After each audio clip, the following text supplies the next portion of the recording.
Yo, guys, what is up? It's Teach here, coming at you again with another video over on Ark Survival Ascended, and this is kind of like a positive video, I guess you could say. I'm going to talk about some of the updates and some of the major changes and the other stuff that is kind of going on in Ark right now, because some people are really down on it, but realistically, Ark is in a really good state right now.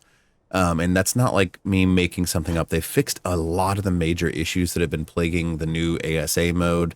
A lot of people have kind of gotten over the whole rift between ASE and ASA. And the people that are playing ASA consistently are having a much better overall experience. Because when it first released, it was riddled with bugs. Don't get me wrong. It still has bugs. There are still problems. And 100% you should avoid official servers like the plague. But if you're playing on unofficial servers, the game is still pretty fun. And a lot of things are working themselves out because we've got a lot of things coming back, like mods, major changes, new maps, things like that, just making the game more fun to play. So I've taken a little bit of a hiatus, but I am back now. I'm going to kind of go over some of the updates and tell you some of the things that you probably, hopefully are recognizing, but if not, it's no big deal. So let's go ahead and pull over the actual, there we go. Let's go ahead and pull this up. This right here. So now, the reason that this is something that you want to keep an eye on is basically due to the fact that there's a lot of major updates that are coming out right now. Now, the game looks pretty good. You've got a lot of things that have changed recently. Yes, they pushed the actual release of the Elder Claw and Valguero out 1 week. If anyone here is shocked by a 1 week pushback, I don't know what to tell you, but I'll talk about this in just a second. And since I kind of want to go over these other things. One, this is stuff that we're looking for Lost Island or the Lost Colony. I'm stoked for it. It looks like a really cool map. The Deinonychus are coming back. They're adding, kind of like they did with the Power Rangers, they're adding in a Teenage Mutant Ninja Turtles cross-play thing, and I'm stoked. Teenage Mutant Ninja Turtles was one of my favorite things when I was a kiddo, and yeah, they haven't really released too much about it yet, so that kind of sucks, but yeah, I'm stoked. Beyond stoked.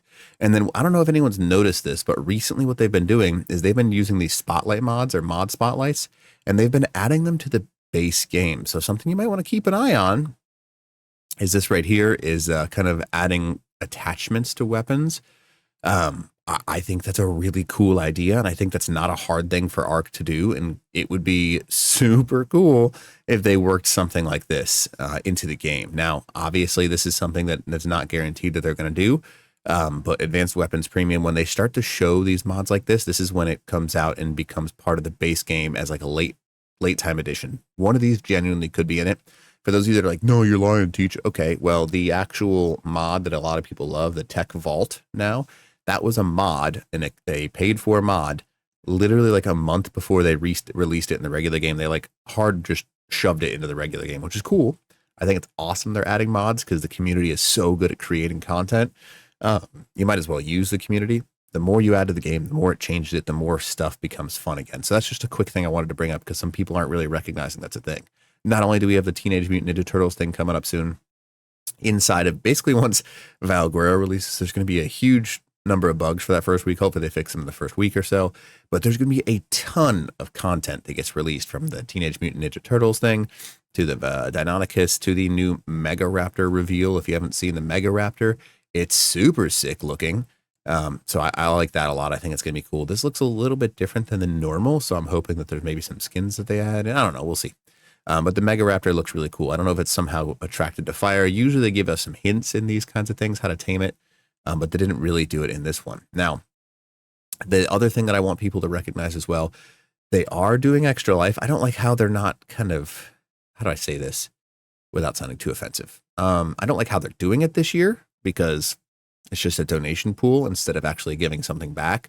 And based upon how much money the community gives, which I have given a bunch for the Megalosaurus, I love Megalosauruses. They're going to give it 3 TLC updates, which I think is cool throughout next year. And whoever the top 3 are the things that are going to get worked. Now, the Gigantosaurus, the Megalo, and the Uranio are all 3. I don't think that this one needs a rework, in my personal opinion, nor do I know how that would really help it because it's still pretty strong. Megalos could definitely use one. Uranios, I think no one actually uses them. They could be really good, but they're just not used. Quetzals are in dire need of something. Thylas have no need for it. They've got to use. Brontos, desperate, but they just... Any water creature, I don't see getting it. Carnos, they kind of tried to do a TLC, didn't work super well. Compy, I don't really see that getting a TLC because there's a lot of shoulder mounts going on in the game right now. But the Mega Raptor is also coming out here pretty soon, so just keep that in mind. So just these two updates alone, right? We've got the inclusion of a new skin set. The Power Ranger set actually added a special power in. Hopefully this adds something in, making it worthwhile. I'm not necessarily for paid DLC that gives you an advantage, but I am okay with skins and stuff like that. But if you're going to add them, I'm not necessarily opposed to a small thing like the Mech Blast that you got with the Power Rangers. Now, this guy is a pretty neat one as well. If you use it, it is pretty neat. The Mega Raptor is going to be free, so it's a cool thing to add to the game. Now, the paid for one is going to be the Elder Claw. This image is kind of important, and I'm going to, if it's going to let me click on it, there it goes. I'm going to zoom in so you can see what I'm talking about. So here is the new Dire Bear looking thing.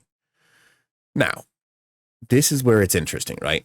You've got an Oviraptor here. It's trying to steal some sort of egg over here. You've got the otters over here, and you've got a picture, a camera. I don't know why it's doing that. I'm not going to go into that. They used to have a camera in Ark, and they even had a radio in Ark, which was hilarious. I think it could have been cool to give the radio some sort of ability, but they never had one. But yeah, so that's the Elder Claw right there. The egg, I'm assuming this is how you're going to actually, you can't tame them, you have to raise them. Now, I don't know the whole process quite yet, but I'm working on kind of figuring it out. I'm assuming you got to kill this in some variety. It's going to spawn some form of egg nearby. And I'm assuming that maybe an Oviraptor can steal it without you even having to fight it, but that's not necessarily 100% true. And there's a neat little kind of like flowery looking thing over here and over here that I can't really say for certain what it is, but I can tell you that usually there's some sort of relationship to, I don't know, just in general acquiring it. I'm assuming these things are going to be tough, real tough.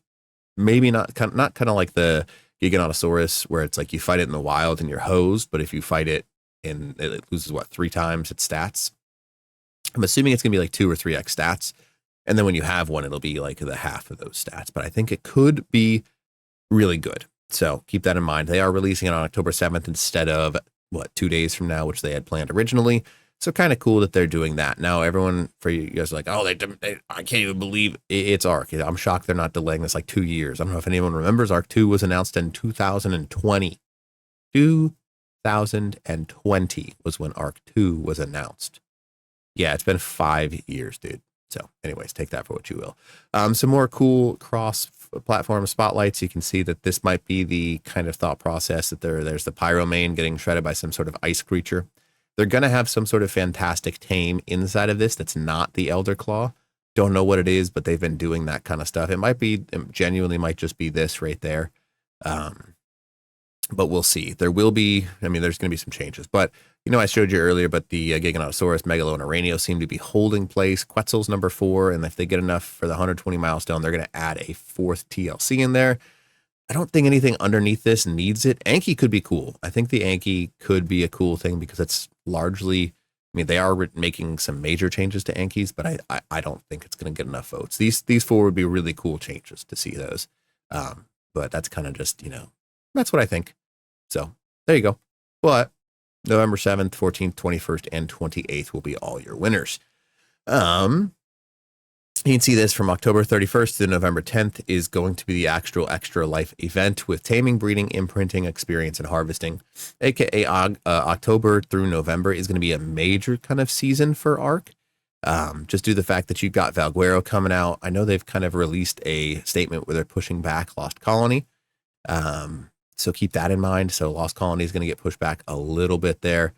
You can see that it releases on December 16th. Now, do I think it'll actually release on December 16th? Nope. I think if it was my thought process, I would expect it to release the day before Christmas. Maybe like the 23rd, I would say, somewhere in that range. I think it'll be pushed back another week, but I think this is pretty solid for the actual release of it. So yeah, could be really good. Could be just absolutely miserable. But all of that being said, Ark is trending in a direction that I like to see. For those of you that are still playing this game, I'm sure you like it just as much as I do. I'm sure it frustrates you just as much as I do. For the people that are, I don't know, I get into a lot of debates with people because people will straight up just tell me, it's not worth playing, Teach. How could you support such a corrupt organization? You guys clearly don't play many video games, in all honesty, because if you think this is bad, a sports game in any variety, whether it's Madden, FC 26, which I like playing, by the way, or basketball or any of those games. They just reskin their game every single year, and you buy a new $70 game plus all the additional skins that you buy in game plus all that stuff, right? Yeah, kind of crazy. GTA took what, 25 years to produce the next game. It is crazy. And even Call of Duty, for those of you like, oh, Call of Duty is a good game. It's like they just reskin their game every year. It's all it is. Ark is at least a modifying game that's changing. It's incredibly complex because you've got this open world with multiplayer. It's just not an easy game to reproduce because you've got all kinds of really neat stuff. So I think they're going in the not only the right direction, but I think it's finally in a state where I can say Ark is in a good place right now. And the more they add, the happier I become. They've got griffins back. They've got wyverns back. They've got this cool new bison, which you haven't used it yet. Really cool. Armadagos. The void worms are really cool. The spirit creatures are cool addition. Polar bears, the new loot golems, and the new loot ice queen. They've added a lot of the stuff people were missing in Ark, and I think it's a really, really good thing to add and have back in the game just in general. So Ark is in a good spot. It's performing well. I still am only rocking a 30 series graphics card, and I am able to get this kind of feedback out of it. So keep that in mind. Not too bad. I will occasionally play on a 40 series, but I usually just use my 30. It's just in a good spot, and I think that some people are being a little too critical. And no, I'm not being paid to say this, but I just think it needs to be said. So anyways, lots of big updates. Ark 2, I think, still is going to come out end of next year. Lots of new maps, lots of new creatures over the next month or so. Kind of a good spot. Good place to be playing Ark. If you haven't played in a while or you haven't started ASA, I would this would be a great time to go ahead and get started. And if you've taken a little bit of a break, this is going to be a good time to come back because there's a lot of game-changing meta-based things that are coming back. So yeah, definitely come take a look-see at it. So anyways, hopefully this video helps you out. If you don't mind, smash that like button. Leave a comment below for that algorithm and then consider subbing to the channel. All right, Teach out.